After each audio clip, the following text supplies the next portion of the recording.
Hey there guys, it's Paul Archer from dronesgetter.com, and this time around we have another really cool and small tiny whoop quad for beginners. I say another, but it's actually pretty unique because it comes in a complete package including goggles. There's also a package option that doesn't include goggles, so you can use your own. I'm talking about Eachine E013, a fantastic indoor flyer with awesome yaw capability.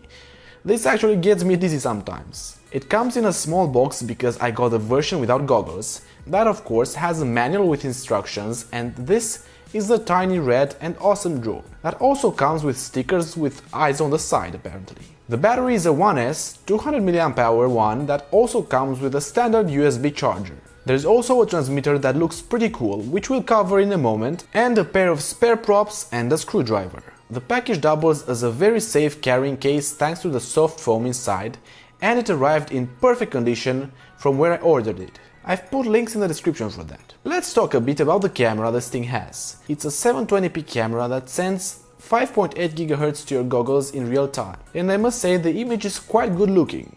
The lag is non-existent and I find it a real pleasure on the eyes. No complaints here. What you can probably notice is that it flies extremely stable inside, and this is a totally great thing for beginners. It basically freezes in the air, and I found it very easy to control, especially in beginner rate. The image has a fisheye effect, but that can be helpful because it means that there's a wider viewing angle and you can better avoid obstacles. This quadcopter flies very smooth and it has 3 flying rates, which reminds me of the transmitter. You can change between beginner, intermediate and advanced modes by the press of this top left button. And you can see here that the drone totally changes the yaw rate and power when in sport mode. This actually has the potential to be a good outside drone, at least when there's almost no wind at all. The main purpose of it is obviously for indoors flight. On the right there's the flip button that you can press and it will do a flip or roll in the direction you decide from the right stick. I really appreciate that they added some nice metallic sticks to the transmitter. They just feel a little bit better in the hand than just some random plastic ones. The buttons are a bit confusing to say the least, but if you use the manual to memorize them, it shouldn't be a problem. On the right there are the usual trimming buttons in case your drone tends to fly in a certain direction by itself. And on the left there's the headless mode, which I didn't use too often, but seems to work, a 1-key return, which I also never use, and some other trimming buttons. The controller is pretty ergonomic and requires 3 AAA batteries. The sticks feel surprisingly good in flight, but they aren't even close to a hobby-grade transmitter. You can still put your trust in them, both inside and outside in the open.